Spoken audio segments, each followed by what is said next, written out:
They called it the Ship of Dreams. 1,000 feet of floating perfection. So magnificent, so defiant, that the very ocean seemed to bow before it. It was a monument to human ambition, a testament to the impossible. They called it unsinkable. But here on Mystery in the Dark, we ask a different question. Was the Titanic truly sunk by an iceberg, or was it an execution? Tonight, we go beneath the legend. We dive into the flaws buried deep within her steel heart. The hidden decisions, the fatal compromises, and the secrets that sealed the fate of 1,000 souls. From the very first moment the keel was laid, the Ship of Dreams was doomed. Not by fate, but by a conspiracy of design. Let's unravel the greatest maritime mystery of the 20th century.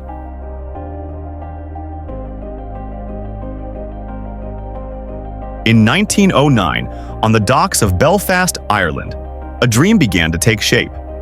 The White Star Line, one of Britain's most powerful shipping companies, wanted to outshine its rival, the Cunard Line, whose ships Lusitania and Mauretania ruled the seas. To reclaim their glory, White Star Line's chairman, J. Bruce Ismay, teamed up with shipbuilder Harland and Wolff to create not one, but 3 giants of the ocean: the Olympic, Titanic, and Britannic. But it was Titanic, the second of the trio, that would capture the world's imagination. 882 feet long, 175 feet tall, and weighing more than 46,000 tons, Titanic was the largest moving object ever made by human hands. It had a swimming pool, Turkish baths, a squash court, elevators, and dining rooms draped in gold and crystal. It wasn't just a ship, it was a floating city. Each part of her design whispered one message: perfection. And yet, perfection often blinds us. Titanic was built to carry 2,200 passengers and crew, from the richest elites to the poorest immigrants chasing a new life in America. But the ship's owners had something else in mind. They wanted not just a vessel, but a symbol of British dominance. So they said it proudly: even God himself could not sink this ship. No one realized that those words would become a curse carved into history. Behind every triumph lies sacrifice. In Titanic's construction, at least 8 men lost their lives, and over 200 were injured in accidents at the Harland and Wolff shipyard. One rumor claimed that a worker was accidentally sealed inside a hull compartment. No records proved it, but whispers spread that a soul had been trapped within the Iron Giant. And some said that soul sailed with her into the deep. 14 years before Titanic ever touched the ocean, a writer named Morgan Robertson penned a strange novel, Futility, or The Wreck of the Titan. It told the story of the world's largest luxury liner, named Titan, that struck an iceberg in the North Atlantic in April, with not enough lifeboats on board. Everything, from the name, to the route, to the tragedy, mirrored Titanic's fate. Coincidence, or something more? Titanic's pride was her watertight compartments, 16 giant sections that could seal off water if the hull was breached. She could float with 4 compartments flooded. But no one asked, what if 5 were breached? The watertight walls didn't reach the top deck. Once water spilled over, it would flood one compartment after another, like a domino effect of doom. The ship might have been unsinkable, but not unbreakable. On board, the world's richest and poorest traveled together, but separately. The first-class passengers lived in luxury beyond imagination: suites with private promenades, menus with 12-course dinners, and live orchestra performances every night. Meanwhile, deep below the decks, third-class passengers slept in crowded bunks, sharing dreams of reaching America. But destiny doesn't care for status. When the sea calls, everyone listens the same. April 10th, 1912. Titanic stood ready in Southampton. Families gathered, bands played, and thousands came to see the unsinkable ship begin her maiden voyage. But as the Titanic departed the harbor, a strange thing happened. The suction created by her massive propellers pulled a nearby ship, SS New York, toward her. Ropes snapped, passengers screamed, and for a terrifying few moments, the two ships nearly collided. Disaster was narrowly avoided. Some witnesses later said, "It was as if the ocean tried to stop her from leaving." Titanic sailed first to Cherbourg, France, then Queenstown, Ireland, before heading west into the open Atlantic. On board were 2,224 souls, from millionaires like John Jacob Astor, Isidor Straus, and Benjamin Guggenheim to humble workers and families chasing hope. Captain Edward J. Smith, the White Star Line's most trusted sailor, commanded the voyage. He was due to retire after this trip, but he wanted one final record before he left the sea. He told his officers, "We'll reach New York faster than any ship before us." As the ship cut through calm waters, the passengers laughed, drank, and danced beneath the stars. The orchestra played, and the world's grandest vessel glided forward, unaware of what awaited in the dark. Because somewhere in the northern Atlantic, ice was waiting, silent, cold, and patient. The dream had finally set sail. The nightmare hadn't even begun. The night of April 14th, 1912. Calm, clear, and eerily silent. The North Atlantic stretched endlessly, cold as death itself. Titanic, the world's most luxurious ship, cut through the dark like a floating palace of dreams. But as the clock neared midnight, fate was already closing in. But wait, what if Titanic's final hours were not as simple as history tells us? Because what happened after 11:40 p.m. that night still raises questions no one can answer. When the iceberg struck, the impact was barely felt by many passengers. It wasn't a massive crash. In fact, most people didn't even realize anything had happened.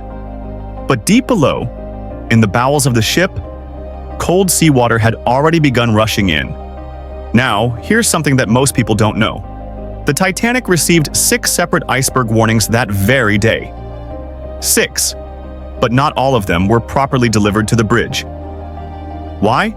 Because the ship's wireless operators, Jack Phillips and Harold Bride, were overwhelmed sending messages for wealthy passengers.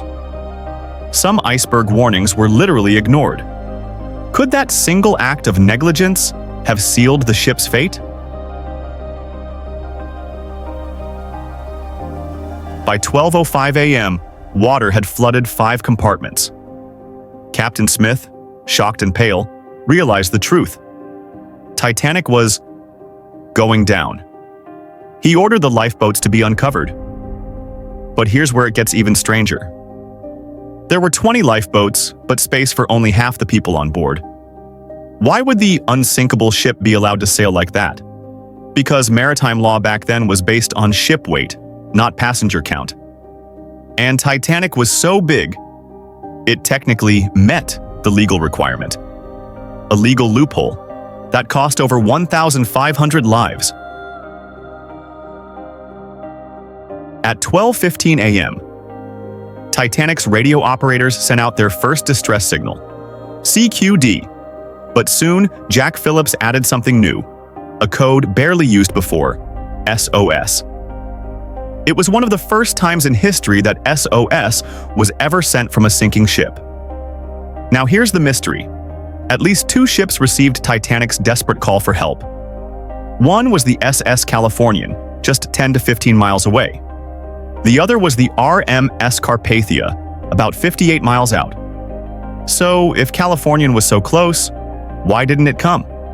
Because, according to reports, its wireless operator had gone to bed. He turned off the system around 11:30 p.m., just minutes before the iceberg hit. And its captain, Stanley Lord, claimed they saw Titanic's distress rockets, but thought it was just a company ship signaling. Still, some researchers argue something else, that the Californian wasn't responding because it was allegedly smuggling goods and didn't want attention or investigation from authorities. If true, it means hundreds could have been saved, but greed and fear kept help away. Meanwhile, the Carpathia, far away in the dark, did something heroic. Its radio operator caught Titanic's SOS and immediately woke the captain. The crew turned the ship full speed through icy waters, risking their own lives. They would reach the site around 4 a.m., but by then, it was too late. Here's another haunting question. Some survivors later claimed they saw another ship's lights on the horizon, standing still. So who was that ship? If it wasn't the Californian, was there a third vessel nearby that night? Never identified, never found? And why did some wireless messages vanish from official records after the disaster? Was it chaos or cover-up? In the freezing dark, as Titanic's stern lifted higher and higher into the sky, the orchestra played on. Passengers prayed, screamed, and held each other as the ship broke apart, vanishing into black water that swallowed dreams, diamonds, and truth. But this was only the beginning. Because when rescuers arrived, they would find more questions than answers. What did the rescuers really find in the water that morning? And why did the survivors' stories not always match?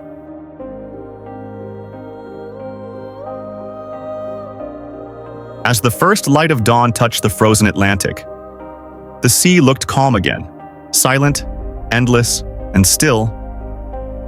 But beneath that silence floated the greatest human tragedy of the 20th century.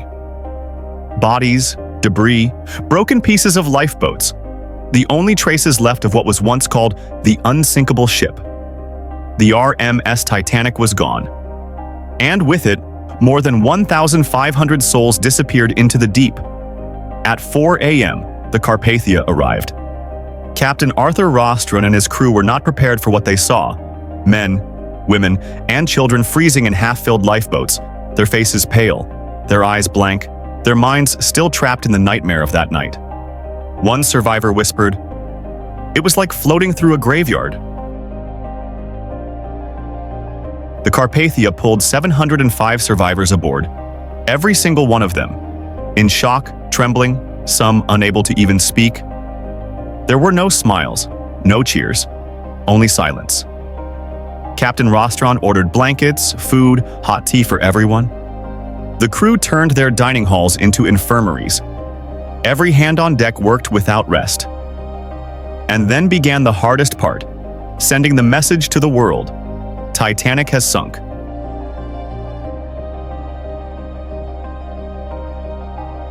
When that telegram reached New York, no one believed it at first. Reporters thought it was a hoax. How could Titanic, the pride of modern engineering, sink on its first voyage? Even White Star Line officials refused to accept it. They released a statement saying, "We believe the Titanic is still afloat and being towed to safety." But hours later, the truth shattered the world.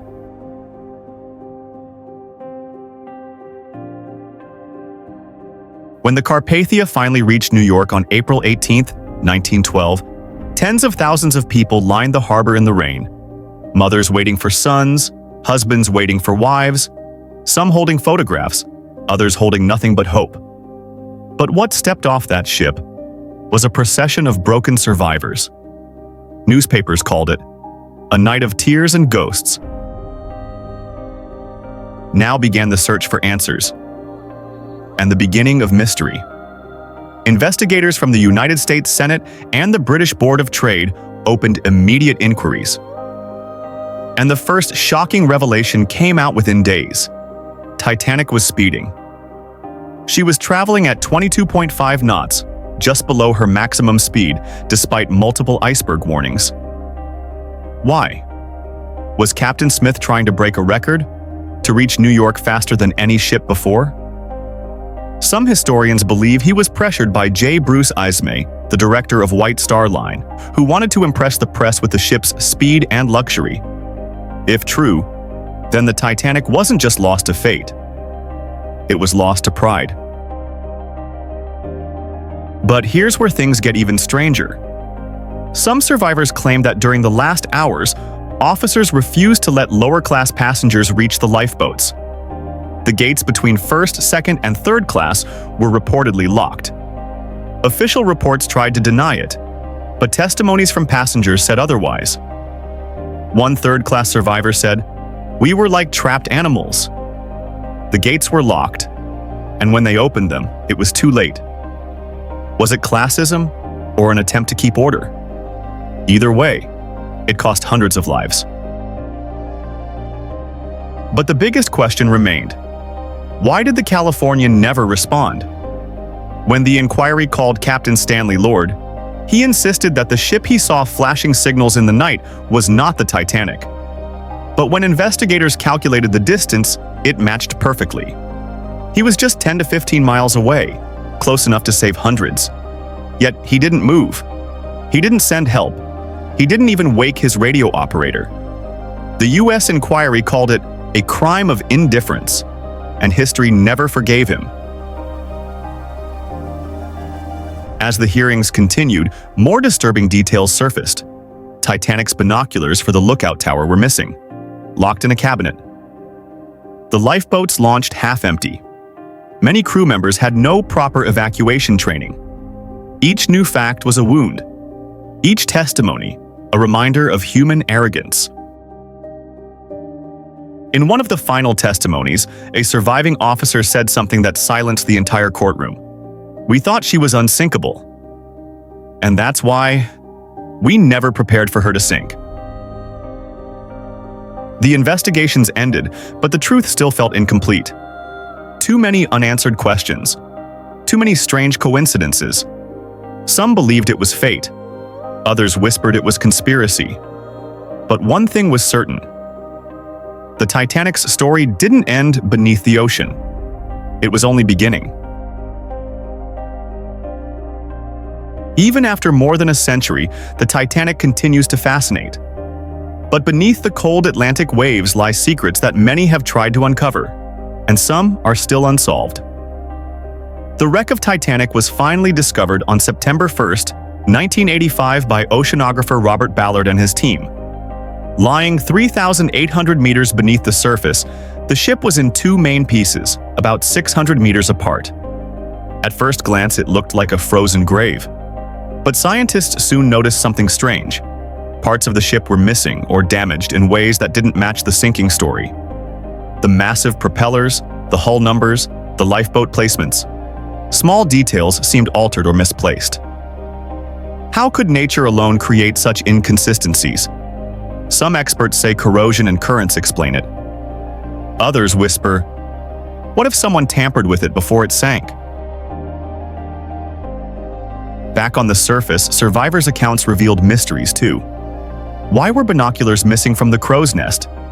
Why were lifeboats launched half-empty? Why did some ships ignore distress calls while others, like the Carpathia, raced miles to save hundreds? One of the ships nearby, the Californian, had reportedly seen the flares. Its captain claimed it was not a distress signal. Meanwhile, another ship, a few hundred miles away, received Titanic's distress calls and immediately changed course to help.